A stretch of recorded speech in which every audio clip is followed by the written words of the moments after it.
Grabe! Masabi mo yung kay Sir Ralph. Nagigilty nga ako dahil alam kong nasaktan ko siya eh. Baka nga karma ko to.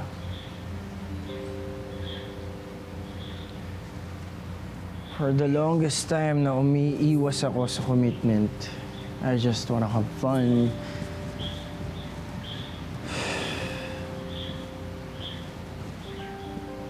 Pero nung nakilala at nakasama ko tong si Hope, I just realized gusto ko na magseryoso.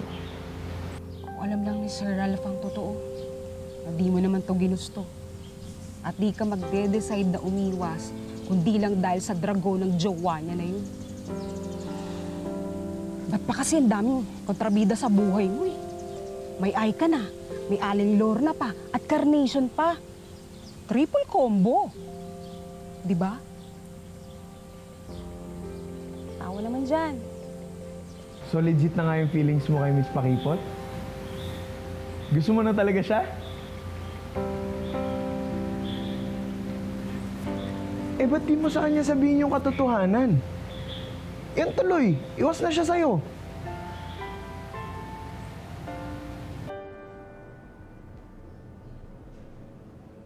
Baliwala sa akin ang pera. Pero ang panahon, hindi ko mabibili yon. Kaya I'm warning you again. You better not be wasting my time.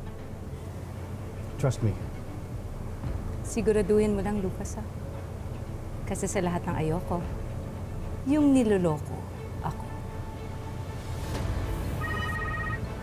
Excuse me.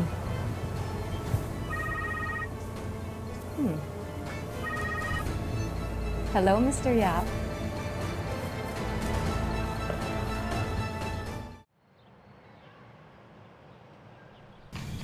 Ito, ako bumangga kayo. Gusto niyo po bang umupo? Sige. Sige ho. Diyan na ho. Dahan-dahan ho. Yeah.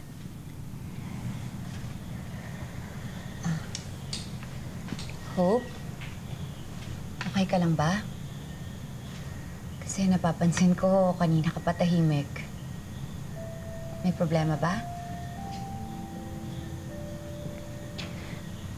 Wala po, ma'am. Akala ko lang ho, mawalan ako ng trabaho. Bakit?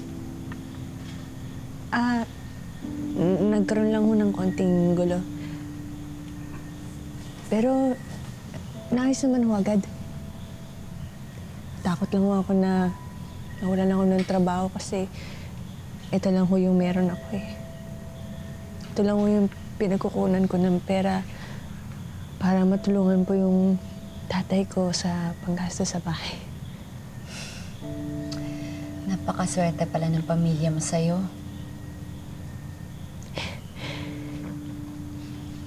Sa totoo lang ho, malaki ho yung utang na loob ko sa kanila. Dahil kinupkup nila ako kahit di nila ako dugo. Inampon ka lang nila? Opo. Sabi po ng tatay ko, napulot lang niya ako noon. Eh, nasan yung totoo mong mga magulang?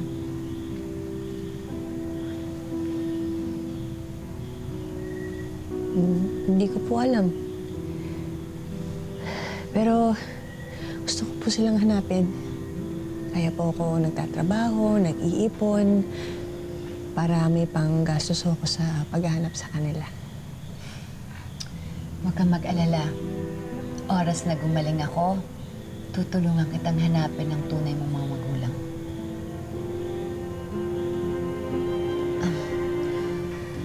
Hope, if you don't mind me asking, nag-aaral ka pa ba?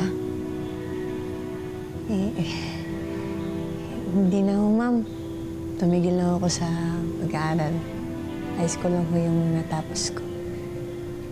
Pero may bala ka pa bang mag-aral? Opo naman. Hindi ko naman po nakakalimutan yung pangarap ko. Dayan, pangarap ko po maging teacher.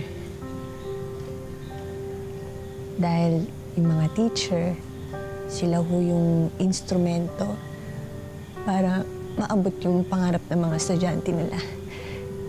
Gusto ko rin nung makatulong sa mga bata. Lalo na yung mga katulad kong ampon. Gusto kong iparamdam sa kanila na pwedeng mangarap, na pwedeng magtagumpay. Napaka-selfless mo namang tao. Huwag kang mag-alala. Magiging teacher ka. Tutulungan kitang tuparin ang pangarap mo. Ako, Ma'am Dayan, sobra-sobra na po yung binibigyan niya sa akin. Hope, maliit na bagay lang yan. Kung yung ibang tao nga tinutulungan ko, ikaw pa kaya? Ay parang anak ko na rin. Ako, Ma'am Dayan, hindi naman po kailangan gawin yun. Gusto ko at gagawin ko. Dahil alam kong deserving ka. Salamat po.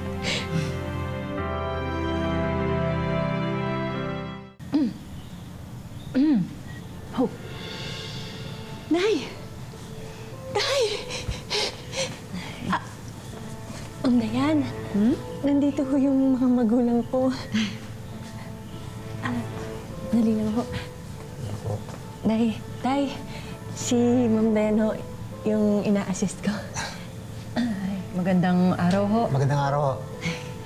Magandang araw din. Mitch? Mitch? Ibalik mo muna ako sa villa.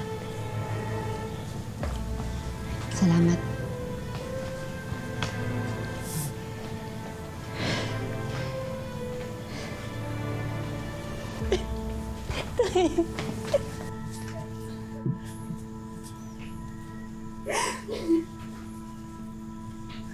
Kamusta ka na, anak?